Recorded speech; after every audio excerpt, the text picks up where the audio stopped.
We're on to part 2 of bizarre creatures found in the Bermuda Triangle, and let me tell you, these creatures are pretty bizarre. Let's get on with it. Starting off this countdown, we have the Sirens. So there is a creepy legend out there that sirens live in or around the Bermuda Triangle, and that they are to blame for all the disappearances of the sailors and ships and stuff. They attract sailors in with their beautiful voices and enchanting music. Next thing you know, they're sailing right into the rocks and to their death.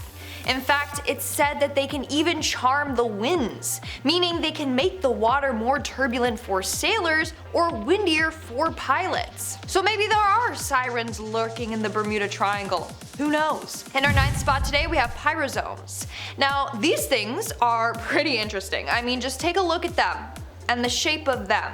It looks like something pretty questionable. Anyways, these are free-floating colonial tunicates. They usually live in the upper layers of the open ocean in warm sea, but they have been found deeper down as well. Now, what is a tunicate, you ask? Because I certainly didn't know until today's video. Well, they are these small marine invertebrate animals. So a bunch of these cluster together and form this cone-shaped colony. The colonies can be up to 18 meters, which is 60 feet long. In that case, there would be hundreds of thousands of these dudes in there, because individually they are less than 1 centimeter. Other names that they go by are sea pickles, sea worms, sea squirts, fire bodies, and cockroaches of the sea. Moving on to number 8, we have the mermaids. Obviously sirens and mermaids are pretty similar, just like one harms you and the other don't want to be discovered and hopefully don't harm you. It's believed that beneath the waters in the Bermuda Triangle are a number of mermaids swimming about. In fact, over the years, a number of sailors have claimed to see faces of humans underwater. Legend goes that these are the faces of sailors that got pushed overboard and drowned. But what if they're not ghostly sailors and they're actually mermaids? Not only that, but we still have so much more of the ocean to explore and map out. Who knows what really lurks down in the ocean? Maybe mermaids are real. In our 7th spot today, we have the Kraken. Now, there are a number of people that believe that the legendary Kraken isn't so legendary, and maybe that's another reason as to why ships and airplanes go missing and that there's no wreckage ever found. It's because the Kraken swallows them whole, so there's no wreckage left over. For the planes, the Kraken is said to be big enough to snatch a plane right out of the sky. Might sound hard to believe, but people are working to prove this theory, and if they go missing, I bet they fell victim to the Kraken as well. In our 6th spot, we have the marine hatchet fish. Now these dudes are pretty creepy looking. They constantly have this expression plastered on their face as if they just seen a ghost. They got massive foggy grayish eyes and a gaping mouth. Like, they look scary, but then they also look like they're scared. I don't know. Anyways, these dudes are tiny. They range from 2.8 centimeters to 12 centimeters depending on the species. It gets its name because its body is kinda shaped like a hatchet. They have the ability to look directly up with their eyes to see above them and grab prey floating down. Not only that, but their eyes have become sensitive to light, so they're really good at spotting prey. It can pick out camouflage prey swimming in the murky light above with ease. We're now at our 5th and halfway mark with the anglerfish. Now, anglerfish are undeniably creepy. In fact, they are considered one of the scariest sea creatures on Earth. And I know why. Just take a look at its terrifying mouth lined with spiky teeth. Now, if you've seen Finding Nemo, then you remember this guy with that little ball of light that dangles down from its head while it hides out in the darkness. And then when fish are drawn to it, like Marlin and Dory, it comes out of nowhere and just snatches them and eats them. But obviously Finding Nemo is a Disney movie, so they didn't kill off the 2 main characters. So what else is creepy about this fish is that their mouth is so wide that it extends all over the entire circumference of its head. These creatures are also covered in what looks like hair all over their body, but these are actually used to sense what's around them. I don't know, they're just creepy, no thank you. Plus they can swallow fish that are almost twice their size. Moving on to number 4, we have the lionfish. Now these fish are pretty beautiful. They're covered in bright colors and stripes, but they are full of venomous spines. Getting pierced by one is excruciating, but death is very, very rare, but it can still happen. They have 18 venomous spines that can pierce right through our skin. 13 of those spines are located along the spine of the dorsal fins. There is one on each of the pelvic fins and 3 short spines on its backside by its booty. As for the size of these bad boys, well, an adult lionfish can grow as large as 18 inches, which is pretty big, whereas the young might only be like 1 inch or less. Moving on to number 3, we have the Blanket Octopus, which is a pretty interesting name for an octopus if you ask me. But it gets its name because the females have a long, like fleshy cape thing that's around its tentacles.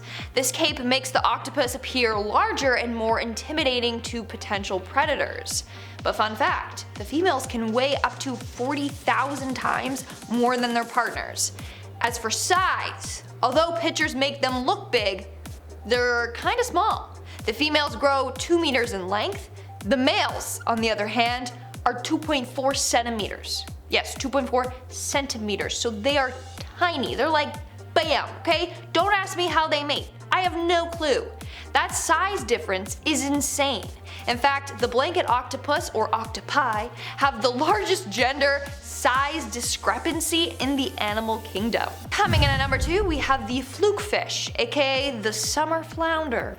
Now, this is one of the most oddly shaped fish I have ever seen.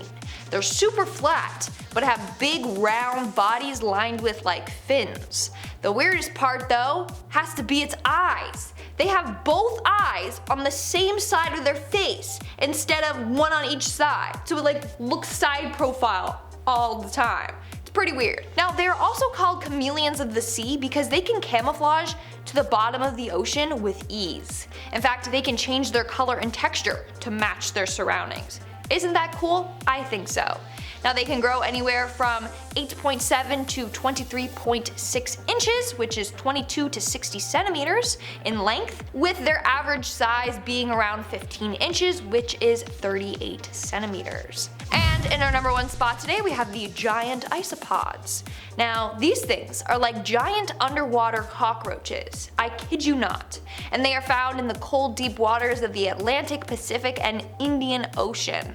However, although it looks like a bug, it is not. They are closely related to marine crustaceans like shrimp and crabs. As their name suggests, they are giant. They are typically between 7.5 to 14.2 inches in length, but can grow even bigger.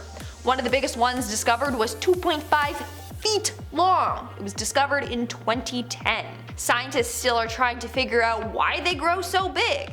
They think maybe it's to help them survive the extreme pressure of the deep ocean, but who really knows? What is also creepy is that they're carnivores, okay? They feast on dead animals that fall from above, and probably dead divers too.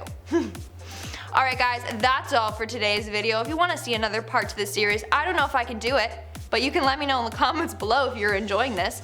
And now, speaking of comments, let's move on to the comment shoutout portion. I'll be shouting out comments from the video Top 10 Cursed Paranormal Games That Will Possess You Part 2. Craig Finlayson commented, "What is the point of playing number 1? No, that's a 9. What is the point in playing number 9? Craig, sweetie, what is the purpose of playing all of those games? They're not even games. They'll literally just get you possessed.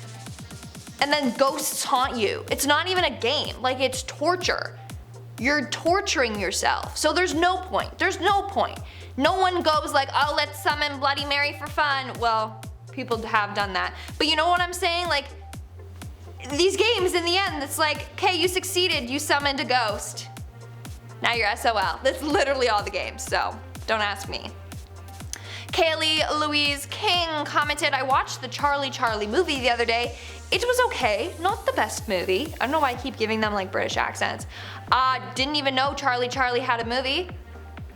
Kinda makes sense though, they make a movie out of everything. I'm sure that Momo has a movie, remember her? Remember that lovely face? And Queen of the Bunny Kingdom commented, "You're really pretty. I pray you have a good day or night. It is late afternoon, and I hope I can get a shout out." Well, here you go, Queen of the Bunny Kingdom. there's your shout out. I love bunnies, they're so cute. Alright guys, that's all the comments I'm shouting out for today's video. Make sure to comment something down below for a chance to be featured in my next comment shout out. And as always, don't forget to give this video a big thumbs up and subscribe to Most Amazing Top 10 for more amazing videos. I've been your host, Lindsay Ivan, and I'll see you when I see you.